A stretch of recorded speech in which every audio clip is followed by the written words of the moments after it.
Oh, I was dreaming of Lillian Russell, and I wait to find you. Your medicine, Mr. Whiteside. What time is it? About 6:30. Where is Miss Cutler? She went out. Out. With Mr. Jefferson. All right, turn up the lights, Mr. Whiteside. Yes. Go right ahead, Joanne. And Sarah's made something for you, Mr. Whiteside. Excuse me, Mr. Whiteside. She's made something for you. Oh, really? Where is she, my souffle queen? Here I am, Mr. Whiteside. She walks in beauty like the night. Here, let me taste the new goodie.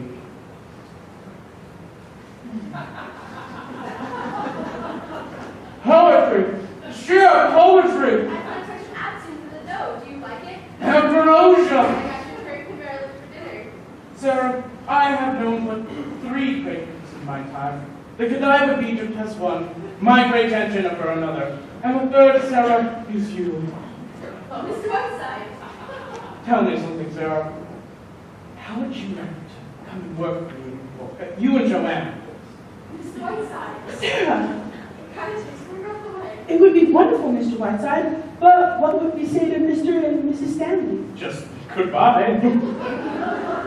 But they've been awfully kind to us. Couldn't they be mad? Well, if they ever come to New York, we can have them for dinner. If I'm not in town. Now, run along. This will just be our little secret. And look, plenty of sherry in that terrapin.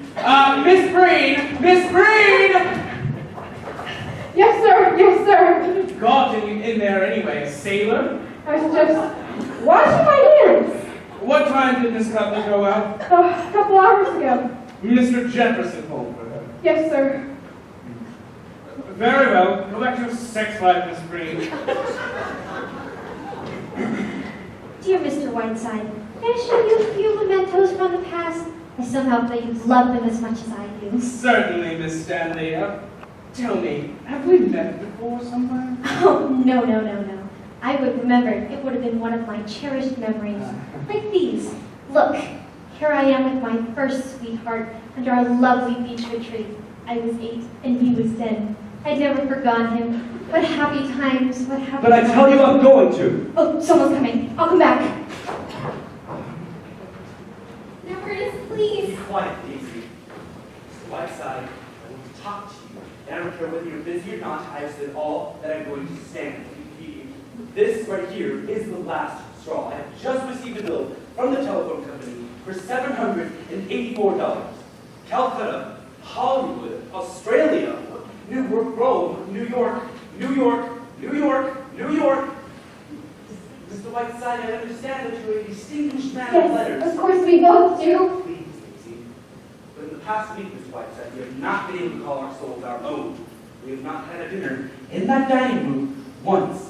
I have to tiptoe out of the house in the morning. Now, Curtis. Oh, you wait. I come home and I find convicts sitting at my dinner table. Butcher shop murderers, a man putting cockroaches in the kitchen. Just escape, That's Curtis. not the point.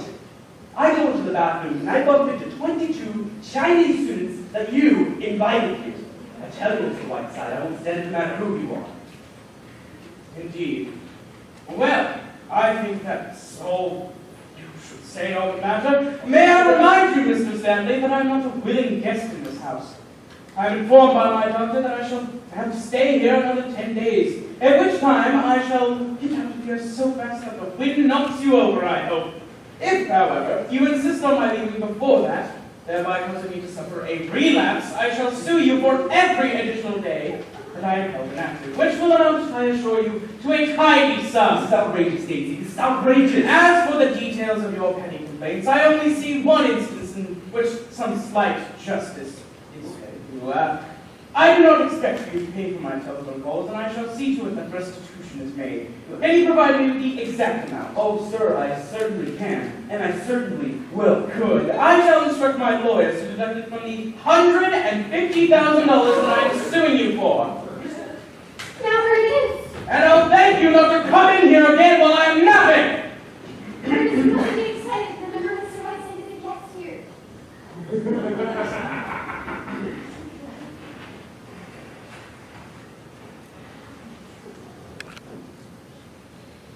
Hello, operator.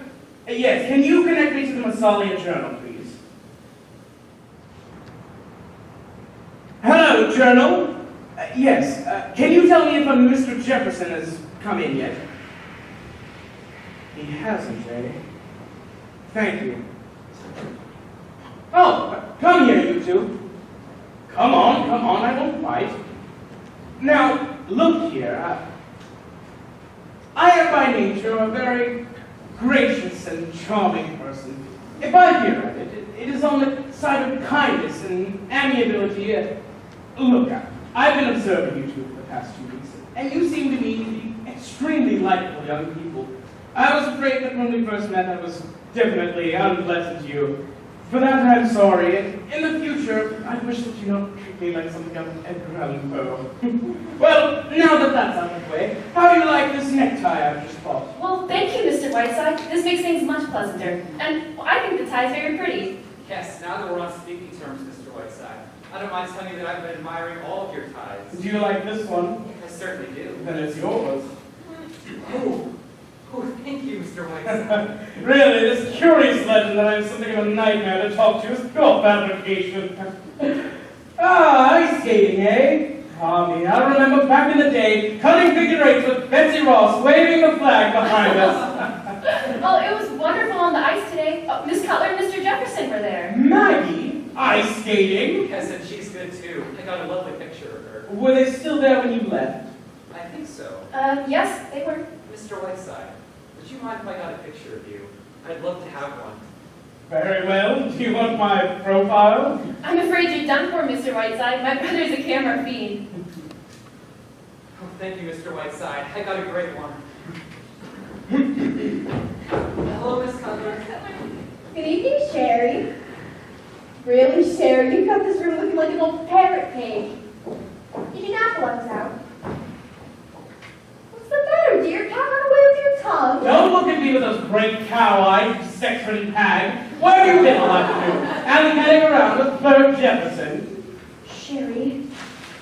Well, you see, Bert read his play to me this afternoon. It's superb. It isn't just that play written by a newspaper man. It's superb. It just cries out for Cornell. I want you to read it tonight. Will you read it tonight, Sherry, and will you send it to her? No, I will not read it tonight, or any other time for that matter. And while we're on the subject of Mr. Jefferson, perhaps you'd like to ask him to pay your salary since he takes up all your Oh, time. come on now, Sherry. It isn't as bad as that. I have not been able to reach you, not knowing what payoff you Now frequent. stop behaving like a spoiled child, Don't Sherry. take that patronizing tone with me, you flea-bitten Cleopatra. I'm sick and tired of your going behind my back like some lovesick high school girl. Well, Sherry, I'm afraid you hit the nail on the head. Stop acting like sassy fits and tell me what you're talking about. I'll make it quick, Sherry. I'm in love.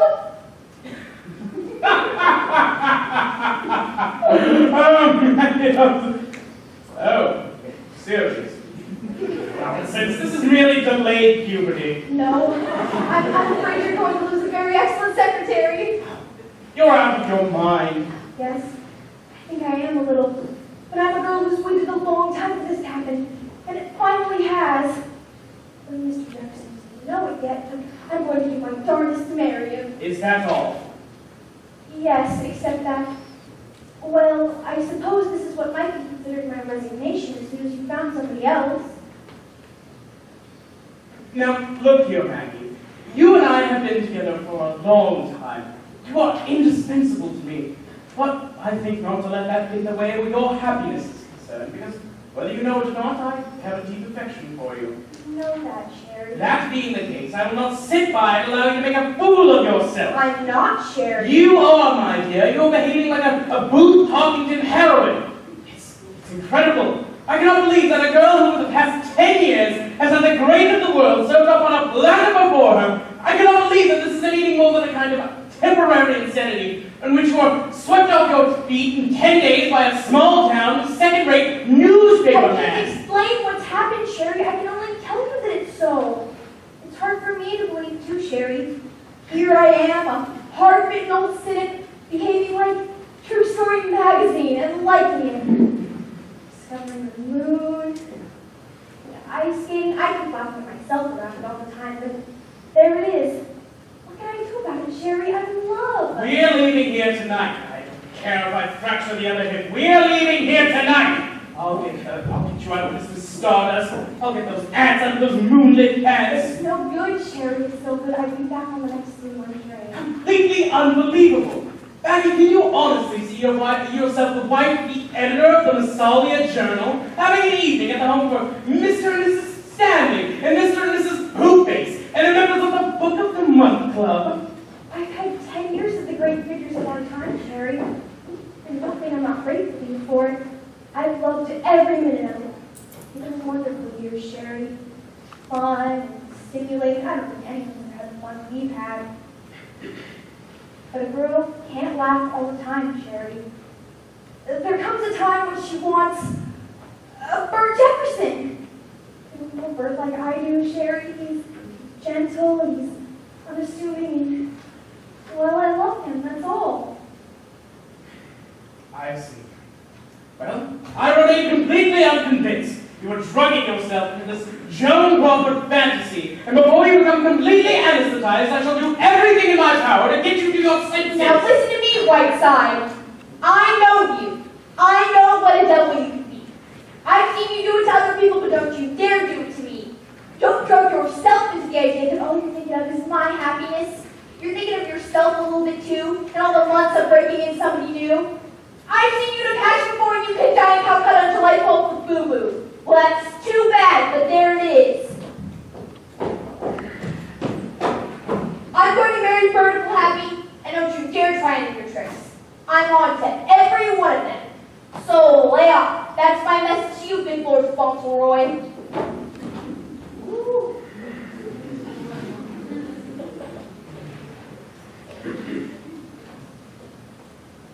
Hello, operator. Yes, can you connect me to the transatlantic operator? Hello, transatlantic operator. Yes, I'm trying to reach Miss Lorraine Sheldon. Sheldon. She's on the Normandy. Yes, it sailed day before yesterday from Southampton. Will it take long?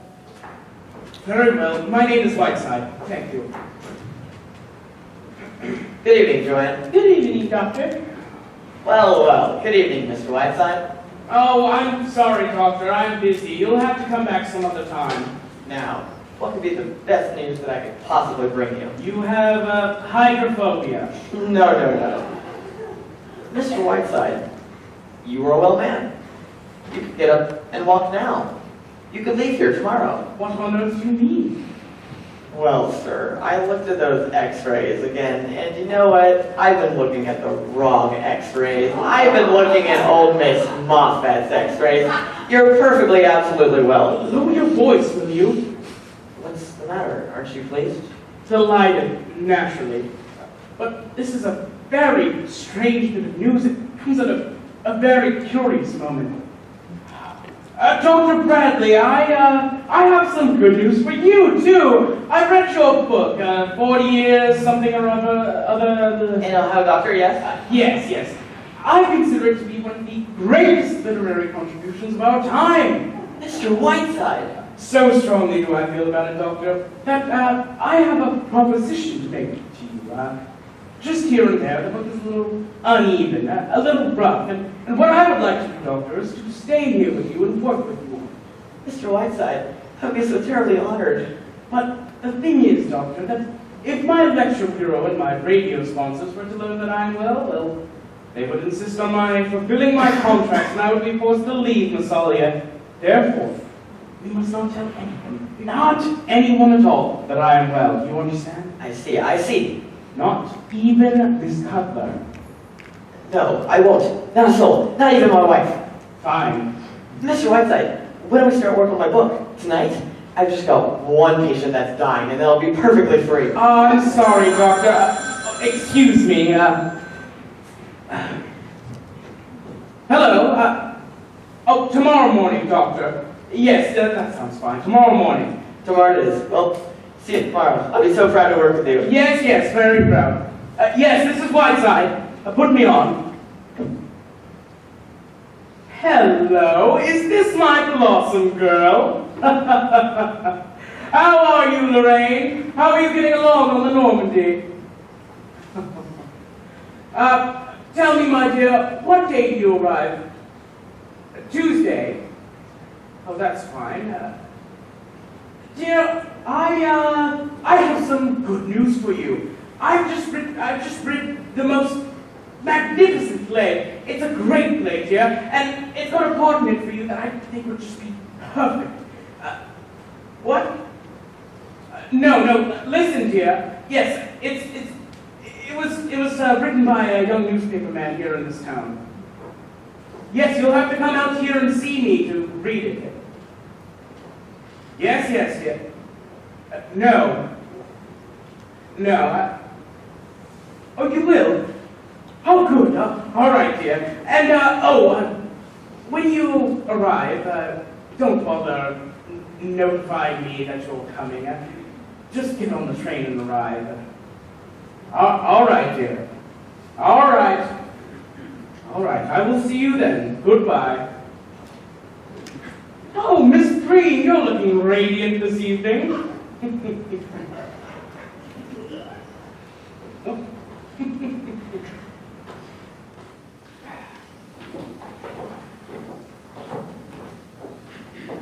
Sherry, I'm sorry for what I said before. I'm afraid I was a little unjust. That's all right, Maggie. We all lose our tempers now and then. I promised to have dinner with Bert and go to a movie, but we'll come back and play cricket with you instead. That's fine. See you soon, Sherry, dear. Goodbye, Maggie. Have a wonderful time. Eyes to set ill weather in the sunshine. Eyes to set ill weather in the rain. I never thought about that before.